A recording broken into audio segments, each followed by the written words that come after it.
All right. Hello, hello. Here we are back again. What's today? Oh, it's Friday. That's right.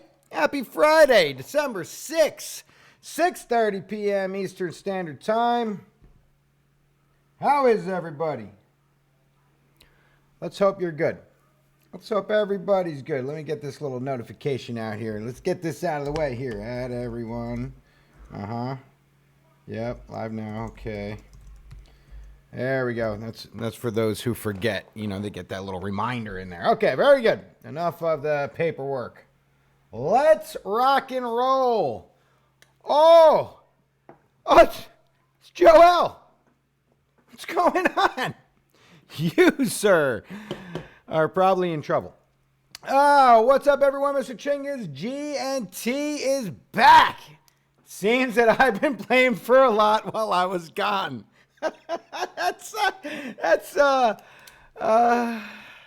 That's true. Yeah, that's 100% true. I watched some of the old videos. Good stuff. All right, very good.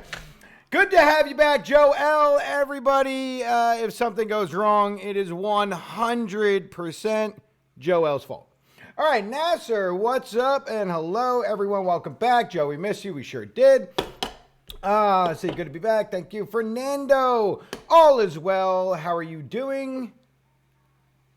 Me? Yeah, I'm doing great. Hey, thanks for asking. Michael, hi guys. Brendan, W, hi. Okay. Roll call is done. What happened today? What happened? Okay, yesterday, close right here. Got knocked down by the 9 DEMA, 9 daily exponential moving average, but we recovered the 350 DMA. Simple moving average, daily, right? This guy, the green one. Since then, we created a higher low in this segment. Low, high, high, low.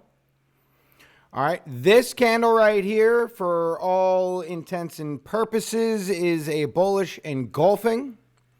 All right, but it was knocked down by the 9 DEMA. However, reclamation of the 350 DMA and the bullish engulfing gave this new life. Excellent.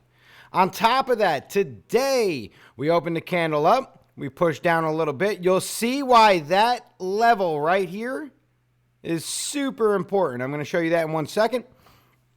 Price pushed up past the 9 DEMA.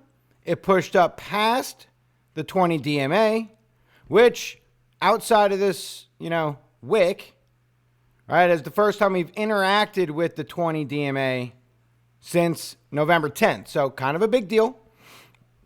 Local sign for a lot of traders that when you reclaim the 20 and price is above both the 9 and the 20, you wait for the 920 crossover. If you are a crossover trader, that would be a sign to go long. Don't have the 920 crossover yet. We'll see where this dumps the 9. This is a decent candle, but you got to go 9 candles back, and we should be in good shape. We should see the 9 pop up to a fairly good level. The 20 likely is pitched pretty far downward, so we might get that crossover in the next 24 minutes. Good stuff. So on top of that, check this out. Boom. That is why that level is so insanely important. Okay, so we talked about yesterday the break and close above the swing fail trend from all the way back here, started October 25th. 18 attempts, every one has failed. Okay, except for this candle right here. Now, it was not a beautiful break and close. Let's be real. Okay, this is not pretty. It's not pretty. It's not a confidence booster. It's not, overpowering. It's not putting a whole bunch of faith into the bulls. It's crappy. But it is a breakout technically. And it's not a sideways. It's not this. It's not a sideways action. It was a bullish candle. It just barely made it. And part of the reason for that is the 9 DEMA took it out.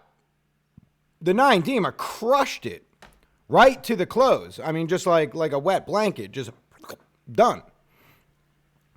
But break and close nonetheless. What do we always look for? Major break and close. Retest. Look at that retest. Look at it. Now, I had ideas to come back to the 350, just kind of pierce through, violate this trend for a minute, because it's not like it hasn't been violated before.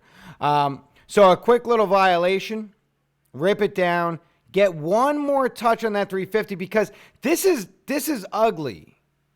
All right. Again, we look for quality. This is not quality. That's quality. That's a perfect touch. That's quality because it's the pullback 618 right here at 72.31 on top of lower support from the 350 DMA, which is beautiful. Confluence. But this break and close below, false break, right? We got it all back. Everything's fine.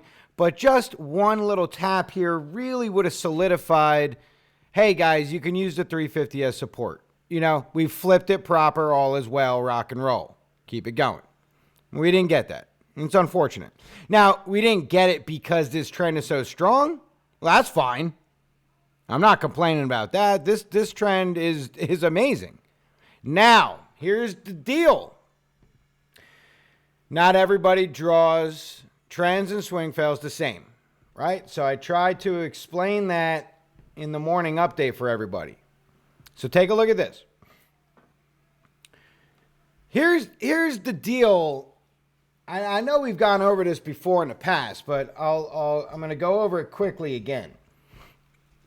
Trend lines are a form of art. Anybody could just, grab a line and be like, yeah, dude, definitely. It's perfect. To you, sure. Yeah, maybe. There's not really a whole lot of rules when it comes to trends. We could do inner trends like this. We could trend that out, right? And be like, oh, somebody would be like, hey, man, that is perfect. And maybe it is. All right. For a trend to at least be valid, you have to have 3 points of contact. Why? Well, because this is just a line, right? Anchor 1 and anchor 2, all you have is a line, right? So all you really have is an idea. So if we put one down here, right, and then we take this over here and we say, okay, well, that's a trend. Well, not really. It's just an idea. Do we have 3 touches? Yes, technically. Are these 2 touches grouped together and counted as one? Yeah. Yeah, your third touch should be somewhere around here. All right? So, trends can really change over the course of time. So, let me give you an example of that. I used the 1,000-yard shot as an example for those who shoot out there because nothing is more true than when you're scoped in, everything looks great, right? And you just move the slightest little bit and, you're 25 feet off your target. That's exactly what I'm going to show you here, but with trends. So, here we go. I'm going to lay this on using the magnet. Okay? It doesn't get any tighter than this. Correct? Doesn't get any tighter than that. You have a magnetic anchor 1 on your lower wick and a magnetic anchor 1 on your next lower wick right here, that guy. Now let's just measure on any arbitrary date. Doesn't make any difference. We'll just do it right here on the low. And we'll say, okay, the intersection here was just about 47.30, just for demonstration purposes. Now look what happens if instead of drawing it like that, I was like, well, you know what? That's good and all. I'm going to use the same anchor 1, but I'm going to tighten up a little bit on that candle. In fact, I'm going to use the other candle. I'm going to use that third candle. Right? That to me is better because it actually encompasses a little bit closer to this guy down here, making it seem more valid, right? Now, over the course of time, look where this intersection lands. 49.03. 47.39, 49.03. You understand what I'm saying? The slightest little bit off within the first couple of days is really no big deal. But when you're making a trading decision off of that and it's months later, well, that's a $200 difference. Very difficult to play a $200 cushion. You understand what I'm saying? So now, let me explain how a swing fail gets measured. You don't really have a lot of choices. A swing fail, technically, you're going to use the high and then the next high from the rally that failed to make a higher high. So here's your high, about 14K. Price pulls back, pulls up again. Now you could consider this a rally if you want, but this is where you got to use a little bit of your brain and say, does it make any sense at all for me to do that? Are we making any trading decisions off of this? No. The slope is too sharp. We're not doing anything with that. Price comes down a little further, continues, gets bought up, pushes up, but has a slight pullback, pushes up again, and from here it drops pretty severely. I think this is like a $3,000 or $4,000 drop. Why think when we can measure? It was a $4,150 drop. This is your ideal location for your swing fail because this was the rally that failed to make a higher high. So you don't have a lot of choice when it comes to swing fail. You can't decide that you want to move the line up or down a little bit. It just doesn't work that way. Now, some traders will use swing fail from bodies and not wicks, and that's fine. All right, that's their prerogative. I don't find it as reliable. And we could see here, there was some action over here. It was good. We got resistance, a little push up over. But from there, it was just all the price action is down here, and it's just untouched. Until you get all the way over here and you get one candle on it, and then it's gone, right? It's just forever gone. Like trends, you want to do what makes the most sense. It should be fairly obvious. If it's not that obvious, you're probably overcomplicating it, which is not good for you as the analyst or anybody else looking at your chart as a trader, because it's not going to have really any interactions. Not really going to do anything. All right, it's just going to be out here in the distance, just kind of hanging out. That doesn't do anybody any good. So now why am I explaining all this? Well, because when we have a break and close on a daily over an important line, you want to make sure that that line is valid. One slight move here or there, and now all of a sudden it's not a break and close. You don't care about the retest, and it's business as usual, and you just keep shorting. Right? So, the longer trend is a little less important today. But this was the perfect example to show you. This guy is what we're talking about today. Because this is the guy that yesterday we had to break and close. Right here. Look at the anchors. 1, 2. All right? That's your swing fail. That swing fail also held price back just like a trend. Not one candle was able to break and close over this swing fail line. Not one in 40-something days. Maybe 40 days exactly. Let's find out. 40 days exactly. 19 attempts. All of them were losers. Wait. Nope. 19 attempts. One was a winner. I'm sorry. Yeah, yesterday. So now, what does that mean? Well, if you didn't have the swing fail charted, likely you had a trend charted. That's the thicker black line. Look at where the anchor is to make that trend look good, to make it make the most sense. And look at what price did. It came right to it and found resistance. Came right to it and found resistance. It's perfect. But then, if you're playing the swing fail, you got the retest. A perfect retest.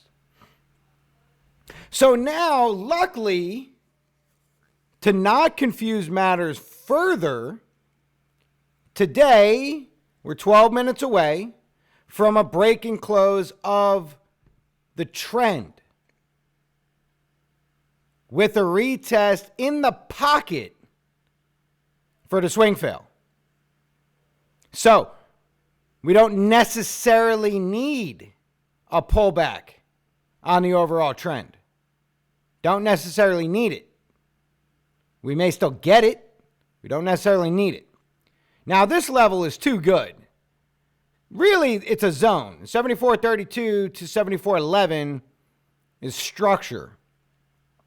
And it's a fantastic level, and we've used it time and time again. Okay, look at the figure 8 here, or the infinity symbol, or whatever you want to call it.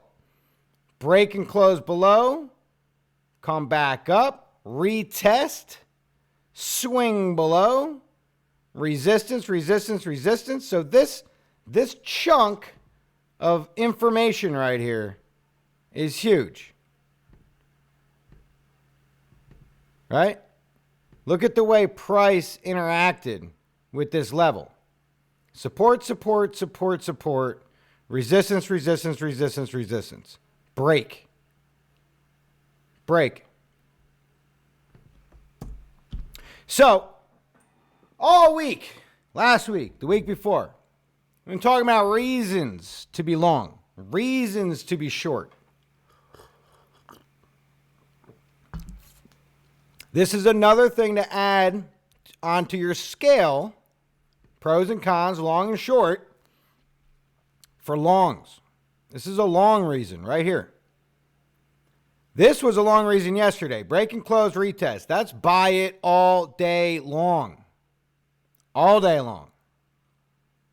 Unless you're really, really, really conservative, you don't want to take the breakout play. So you wait for a confirmation candle, which is this guy, and you buy the open of the next candle. Because this is a unique situation where you have separation between a swing fail and a trend, and you're taking cues off of both, then you may want to try to buy a retest if possible, or you just buy the open and just be done with it, right? Now, there is absolutely no telling whether this is going to just go, right? That question can't be answered. What we can look at are opportunities, simple stuff.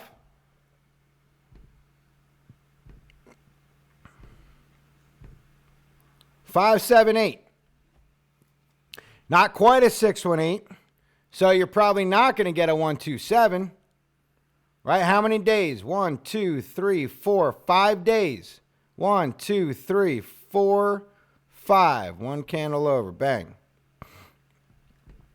Now, there's no reason for a 127 because you didn't make a 618, right? So what are you actually looking for? AB equals CD. We talked about this like a week or so ago, 2 weeks, 3 weeks, whatever. AB equals CD.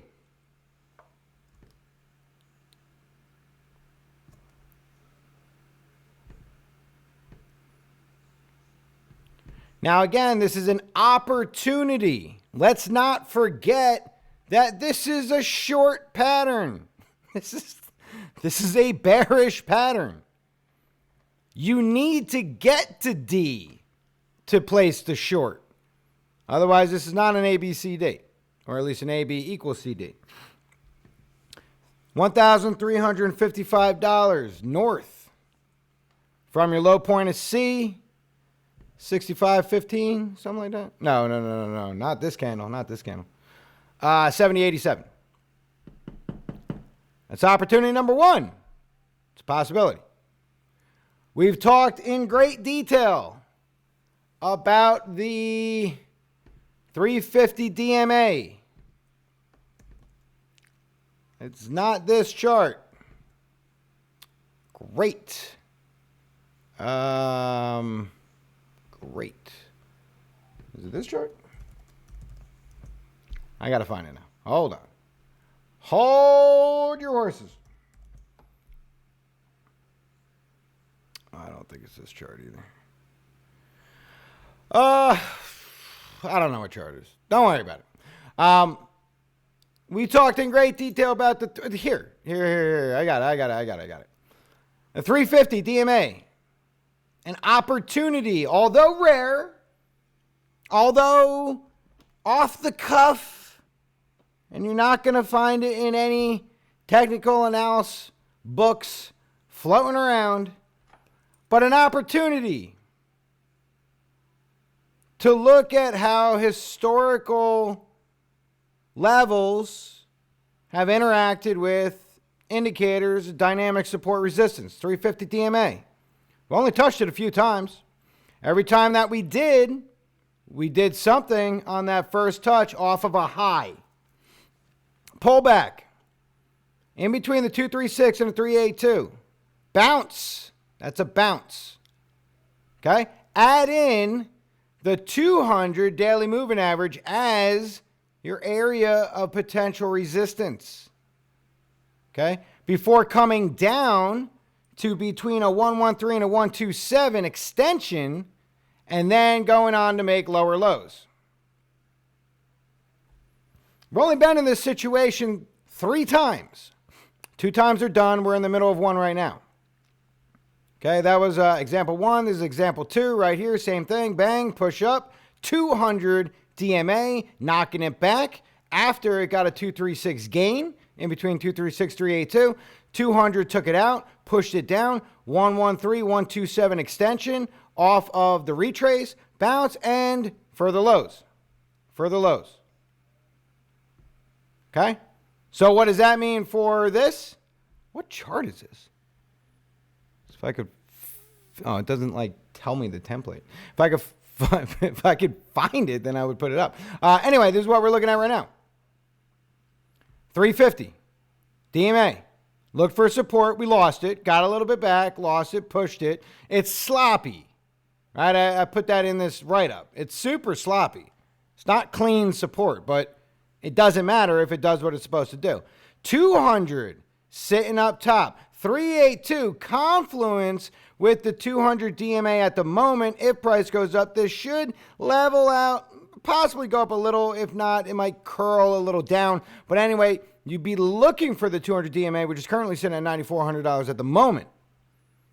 Push up there, but wait, don't get too excited because that's when all of the longs will be super excited.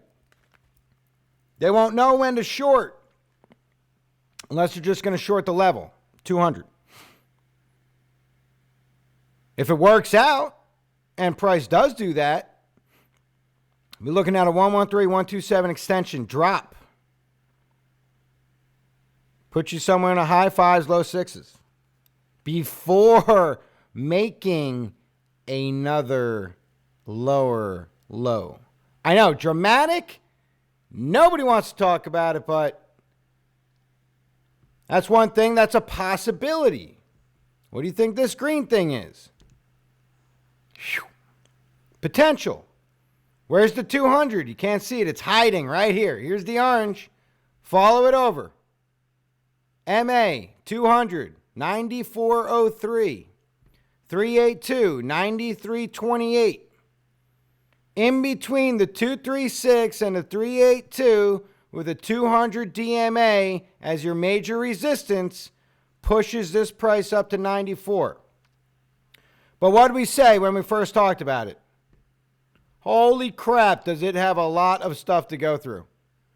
It's got, at that time, it had to get the 9, the swing fail, the local swing fail, the 20, the larger falling wedge, which is also a swing fail. Major resistance at 78, the 50, the 200 DEMA, the 100 DEMA, the 100 DMA. Major structure, 8802.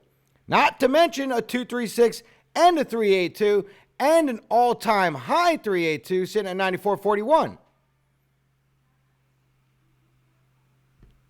That's like, holy crap. See, he's like sideways because he's like, that's insane. But it's doable. It's possible. I want to get you all hyped up. Just want to let you know that that's a really good candle right there. Just give you some opportunities. All right, 2 minutes, 22 seconds on the clock. Mark, good morning. Brendan, Matic is an absolute beast. That is correct. Joel, I know how to identify support and resistance, but in your words, what causes it? Usually liquidity of some type. So you have a level of support, right? Sometimes you'll never identify it right away. It might take you like, a year to like solidify why it's that. But price came down and found a low right here. For whatever reason, there were people buying 57.79 all the way up to 60.50. Okay? When there were more people interested in buying it, they pushed it back down to fill more orders. Okay? You got more orders filled here, more people bought. Okay? But this happened quickly. You might have left some stuff on the table. How do we know that? Well, we don't, but we know we revisited that area again. And when we were all out of liquidity here, we pushed it up to here. So look at the blocks like this. Say like, all right, well, that essentially was a block of liquidity, right? And then that was essentially a block of liquidity, right? Like that. And then this became a block of liquidity. And then when that was all exhausted, that became your block of liquidity. So what creates support or resistance? It's you, Joe. It's you. If you're the guy who's saying, I will buy it every single time it gets to 58.68, then you are supporting the price. If the bears are lining up and they bring one dude to the table and he's got $100 and he's like, I'm just going to sell. And you're like, I'll buy it. You just provided support. No bear was able to cross that line because you defended it. But then what happens when you run out of money? And you can't buy anymore. And the guy below you's like, I got $50, but I'm waiting for like 55. Sorry, dude. Then the bears will sell all over you. And vice versa. Up top, same thing. Think of trading as just simply two teams going against each other, right? To get the best discount. The sellers are always trying to get as much as they possibly can for the product that they're selling. And the buyers are always trying to find the deepest discount in the world in order to buy it. A buyer can very easily become a seller because, like the saying goes, everyone has their price. So if a buyer buys at 3,000 and intends to hold it forever, but when price gets up to 14, he's like, okay, I'll sell it. And you just released and you flipped from a buyer to a seller. Every trader should be a buyer and every trader should be a seller. It's how trading works. If you're not, then you're likely an investor. And it's very different.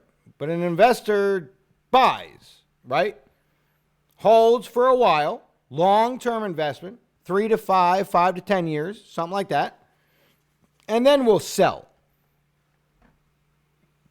Unless there's something very dramatic, triggers him to sell early, then he'll get rid of it. All things considered, it's not a trader, it's an investor. Okay, that was Joe's fault. But that was like for real Joe's fault. That wasn't even like it's Joe's fault. Like that was Joe asking a question. Totally his fault. Might have to blame Jay. Jay, should we blame you? Palmer? Jay Palmer. Not for nothing, that name sounds fake. Jay Palmer, come on, buddy. Great insight on the 350 and 200. When's the entry? The entry was at 65.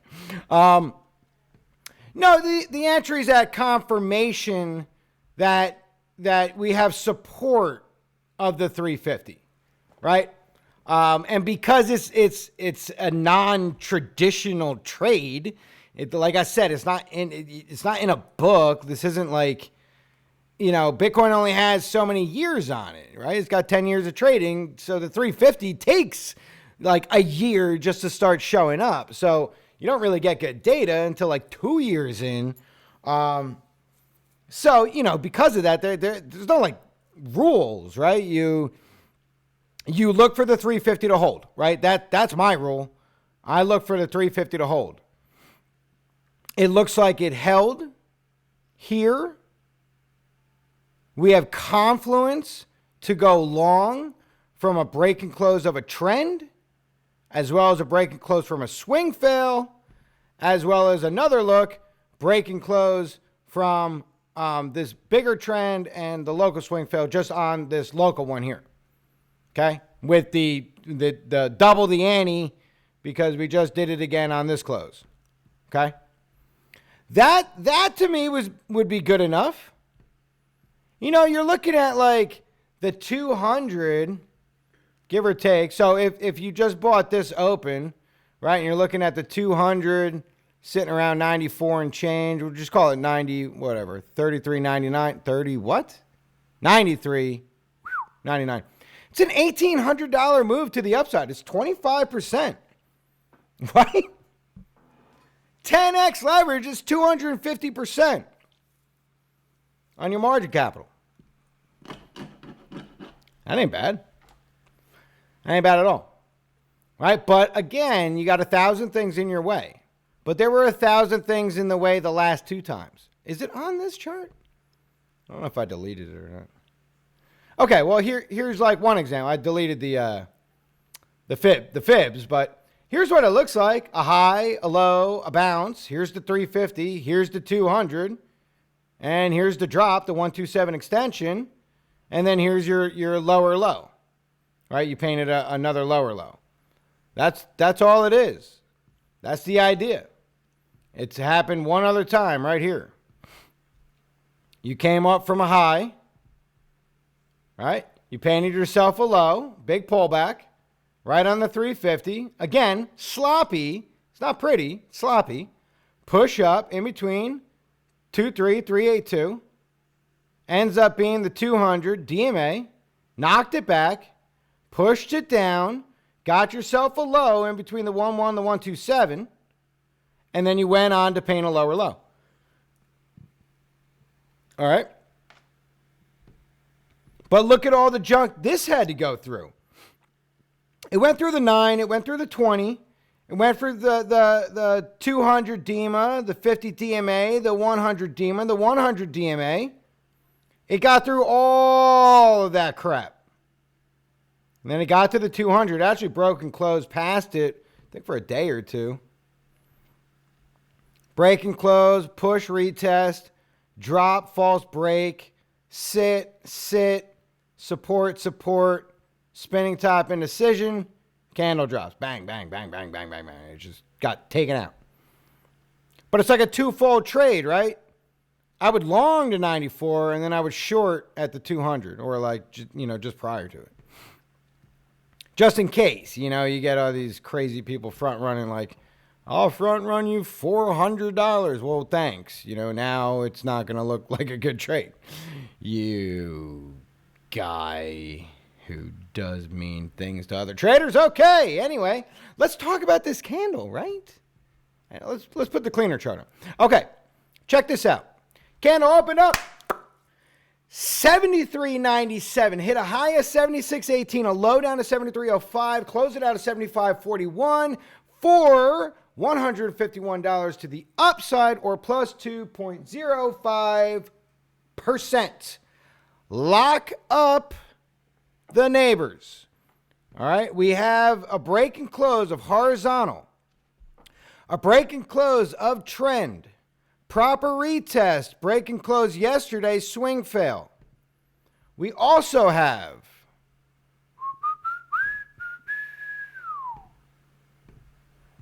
$350 DMA support, the 9 DEMA support, and now, for the first time since resistance, November 9th, we are actually trading above the 20 daily moving average. First time since that bigger drop from up top over here. That's back when price hit a high of 91.42. All right. Good stuff. Can it fail? Yeah. If it couldn't, everybody would be long. All right. Can it fail? Absolutely. Take a look at this lightly dashed line here. That's your swing fail from 14K. That's this guy. All right. That is what took the price out when we hit 78 the other day right here. Bang. So, price comes up, let's just say, starts floating around the 7,700 zone. Look for people to short. It's a shorting opportunity. All right. The larger trend from 14K rearing its head again. 78.67 ballpark zone. Look for people to short. As we pull up the rest of our options over here for resistance, 7,800 for sure. Top of the falling wedge should be, basically identical to the previous trend. So like 77.60 ballpark.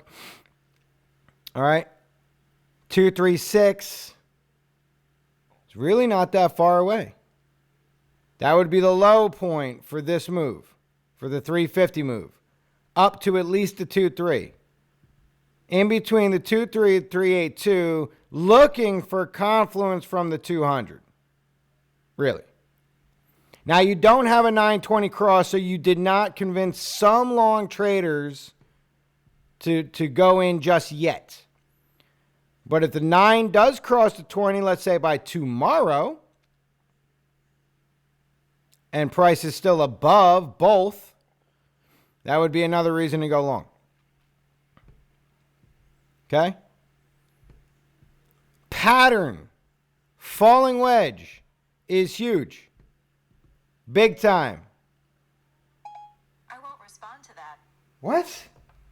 You won't respond to that? Why are you talking? Don't mess up my stream. What a mean girl. Anyway, There's a big pattern, falling wedge, huge. Expect resistance because the pattern wants to test the bottom of the pattern. It doesn't want to break out. It's harder to break out. But if it does break out, that's when you'd be looking for stuff. That's when you'd be looking. All right? Okay. I think that about covers Bitcoin. Any questions? The green boxes help me understand that better. Thank you. You're welcome. Yeah, for sure. Daniel, hello. I see. Now that's nice. See, Daniel shows up and he's like, hey, guys, what's going on? And then he's like, oh, dude, I got a question. But like he said hi, you know? So A and B, BT, yeah, absolutely. Sure. So I'm talking about, Dan. Very nice. All right, A and B. Good old-fashioned Ambrosas. Well, this is just clouding my judgment here. Let's turn that off for a minute. Let's take a look at what we have. See, the low-end tier, not a whole lot of respect. I'm going to get rid of this. All right, so we flipped short. We broke south. This actually looks like a 3 drives. Well, I guess it can't be. Right? It would have to be lower. Weird price action right here, though. Got to be honest with you. It's definitely... See, this may be worthy of... like this. You know, but again, like we're just like ripping through this stuff. I don't like it. I don't like it.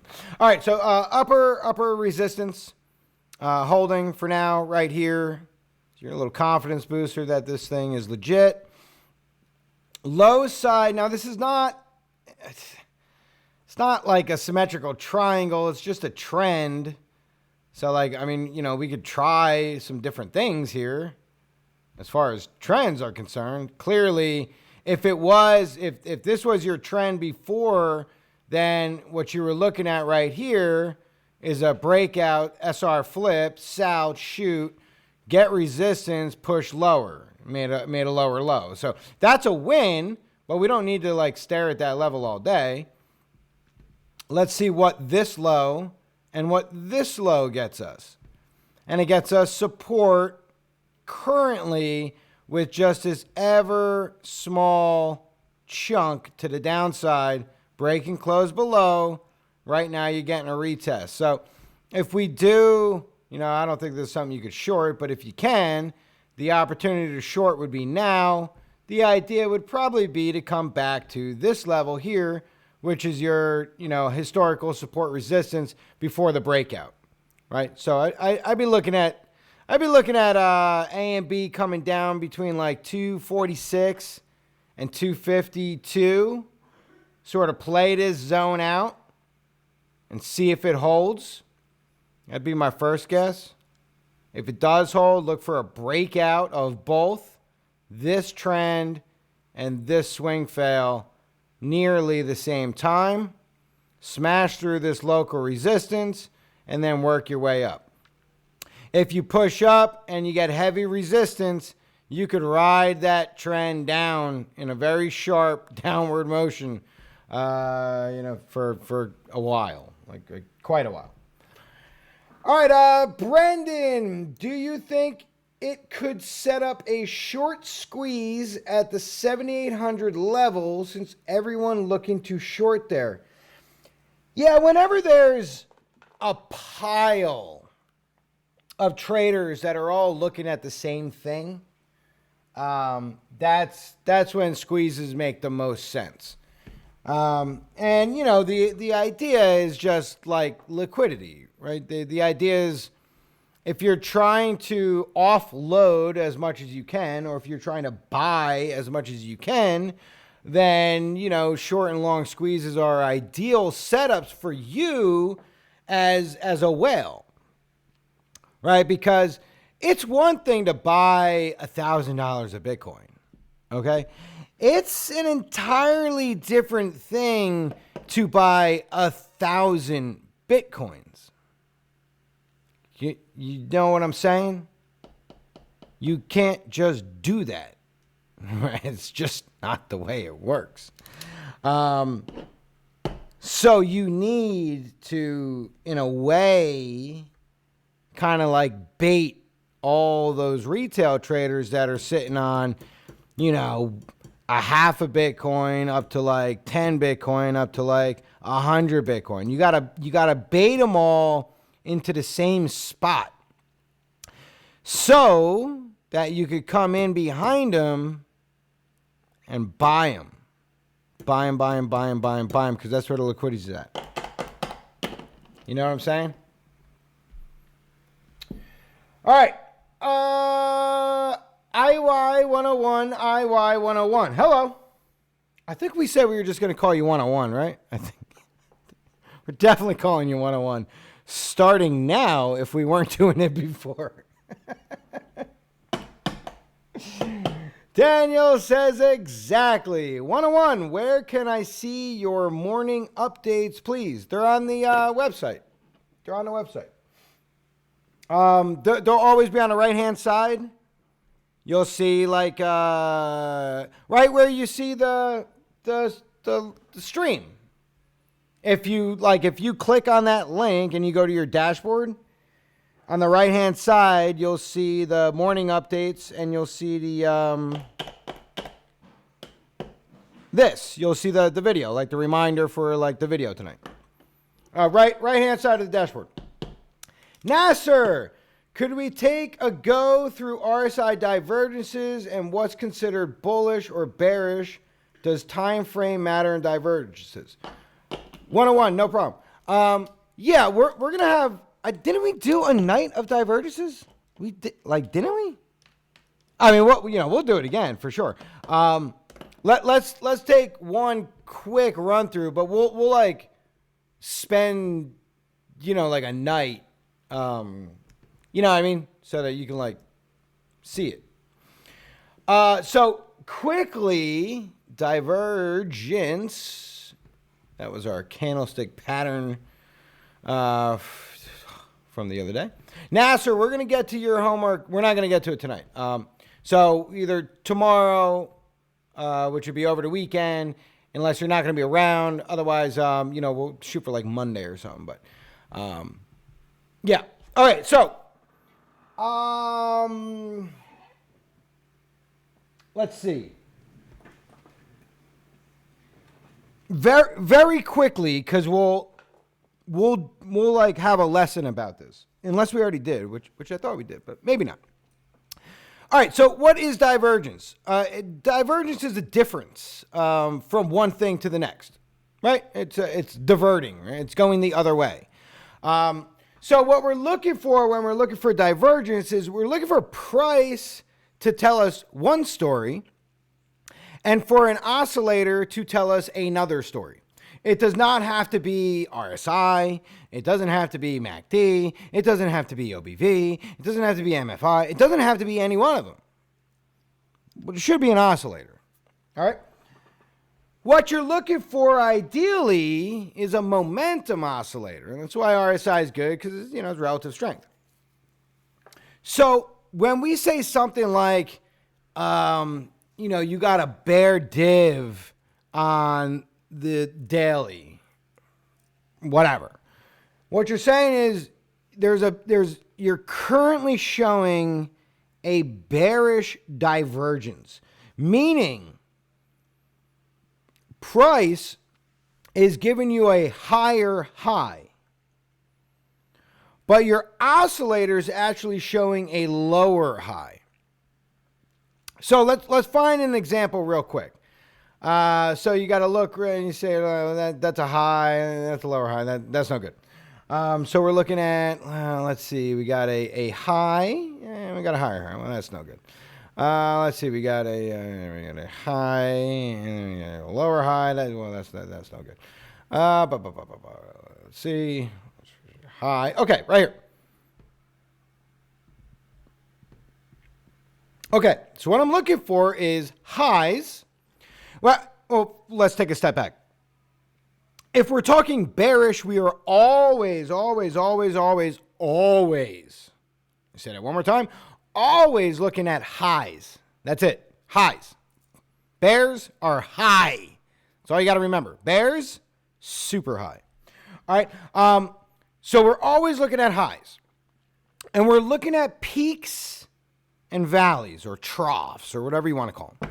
And a peak is essentially the high point. Now, one disclaimer that few remember. When you are looking at divergences to an oscillator that is based off of a close of a candle, you probably want to look at the close of that candle. How do you know? Go to source and see what the hell it says. Close. If you don't have an option, then it's closed by default. Okay? Straight up normal, default RSI. It'd be a 14, 70, 30, right? Based off of the close of the candle. We're looking at daily, right? You could do it on any time frame. You can do it on a 1 minute. All right? Put more weight in the higher time frames. Okay, 4 hour, 6 hour, 12 hour, daily, weekly, monthly. Well, when you get too high, like yearly, like, you know what I mean? You're not exactly going to trade that.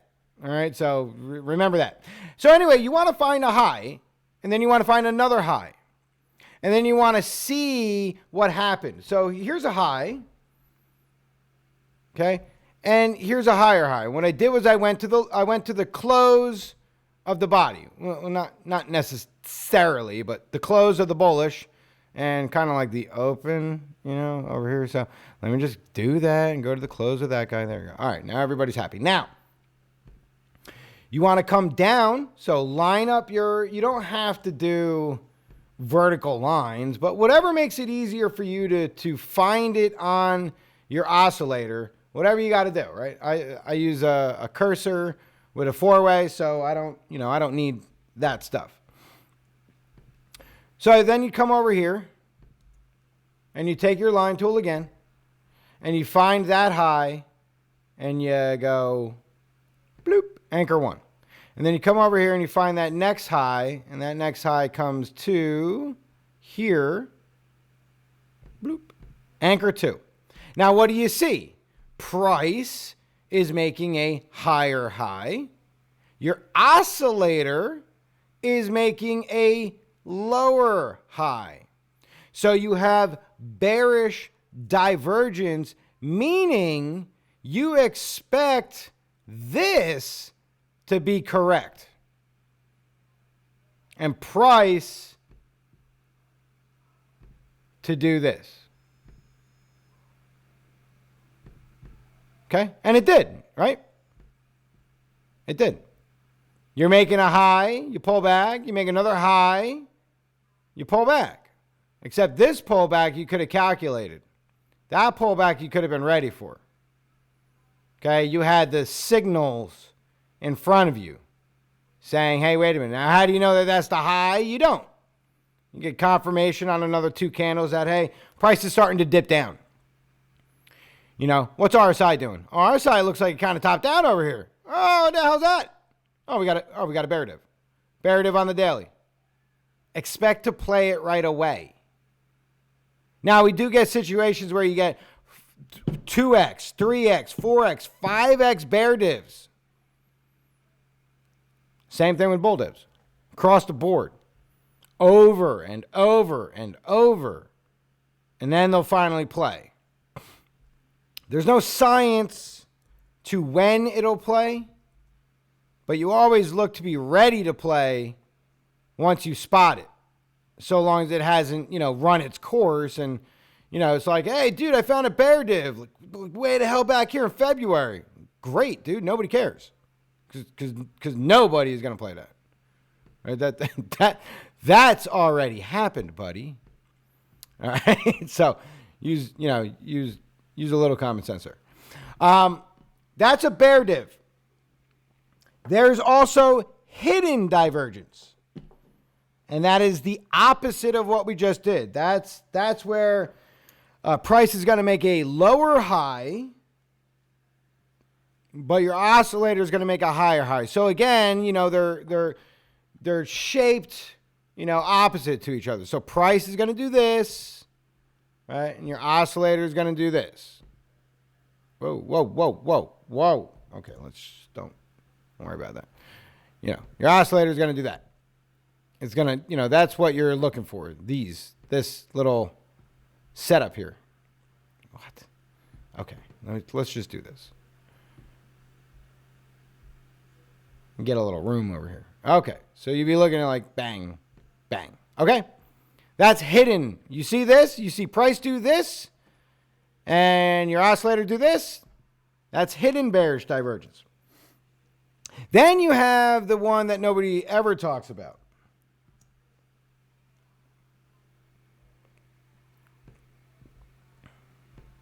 That guy right here. Well, what the hell is that? That's exaggerated bearish divergence. That is correct. Double top. Price. Lower high on your oscillator. Okay? That would be considered exaggerated bearish divergence.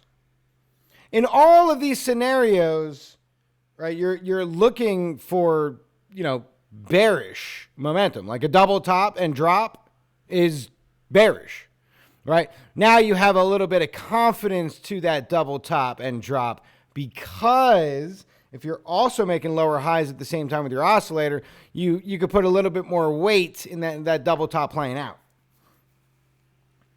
All right, so that's good. What about bullish divergence? We'll talk about that for a brief second, and then we'll wrap it up for the night. Bullish divergence, bull is always low. I have no funny thing to say about that besides it's low, it's a bull, and maybe possibly something is hanging low.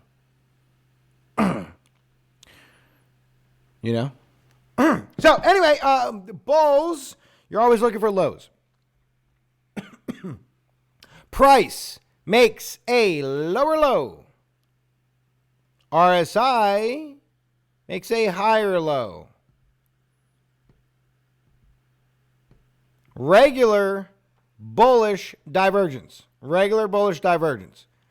You're looking for the oscillator to be correct and price to go up. All right? But what happens when the price makes a higher low?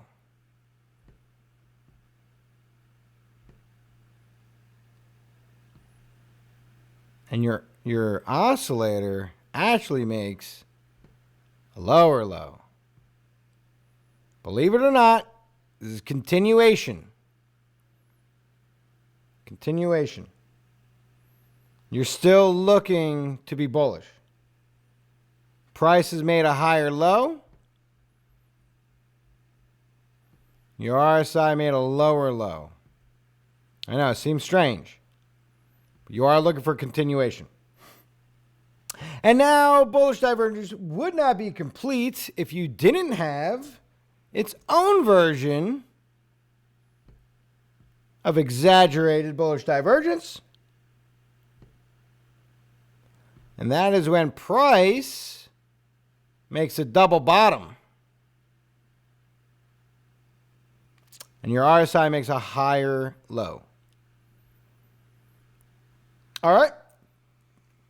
When we actually cover this, I'll have charts and examples and all that stuff. But since, Nasser just threw this on me for just completely out of the blue, I'd rather explain the basics as to what to look for, and then waste our time looking for them on the chart. We'll find them in advance when we need to, so that we can look at them together. Very nice. All right, but does that help? Does that at least give you a primer into what they are? Hopefully. Okay, here we are. We got a slight pullback already. I'm definitely looking for a test of that 20. I'm surprised we haven't hit it yet. 74.87. would be ideal. Now, we did break and close the horizontal. So expect, to at least come down to 74.32. Ideally, I'd be looking for 74.11. All right. 74.11 is like right in this zone right here. And don't be super duper surprised if we don't come down to 73.79 to validate this trend, break and close above, pull back, retest. All right. Those things can happen, and it's not, it's not the end of the world if it does. It'd just be a slight drop. It would look a little crazy on, like a 15-minute chart, but it'll look fine on the daily. No big deal. Little push down, get the retest, solidify it. Make sure that this is actually support, because if it does break down and this is a false break, you're looking at closing below the 350 if it can't hold it. All right? That's why a lot of people wait for confirmation and want to jump the gun, and they don't mind losing the first couple percent if they don't buy the entry right here. Instead they wait, they allow the next candle to do its thing and say, oh, okay, well, now we look bullish. That's fine. I'll buy now. No big deal. All right. Very good. Okay. Well, it's Friday night. Thank you for swinging by. Do appreciate it. Always a good time. Very happy to see Joel back in the house. We missed you, buddy. So that's good. Everybody say good night, Joe. Good night, Joe. All the regulars, always a pleasure. Nasser, 1-0, Mark, Fernando, Michael, Mark, Brendan, everybody, and all the other ones that refuse to just say hi, which I don't know. We're going to work on that, guys. We're going to work on that. I haven't quite figured out how, but it'll be a thing. All right. Good night, Joe. All right. That's it. That'll wrap it up. We have the weekend coming up, Saturday, Sunday. So, you never know what you're going to get. It's either going to be super high violence with ridiculous volume that comes out of nowhere, or it's going to be no volume and no movement. And, maybe we'll get the alts to cruise for a little bit if Bitcoin decides to go sideways. But this is pretty bullish for Bitcoin. It really is. It's going into the weekend, which is probably the worst possible time this could have happened, because now we forgot to talk about this. Now you have the CME, closed, right? And now we got to deal with that. So the problem is with CME, because of these stupid gaps, it's like we closed at 74.95. How much higher do you really want to go, right? Because then we got to fill that gap going down. And, you go too low, and you got a gap upstairs, and you take forever to fill it. In this case, we're still waiting. 10,180. All right, so it's one of those things. It's the weekend. We'll just have to play it by ear. We'll deal with whatever the market gives us. Up or down or sideways. Doesn't make any difference. We'll be watching. All right. So I want everybody to have a great night, have a great weekend. I'll see you sometime tomorrow. I'll always be on the Discord floating around. I want to see you guys on the exchanges. And until then, happy trading.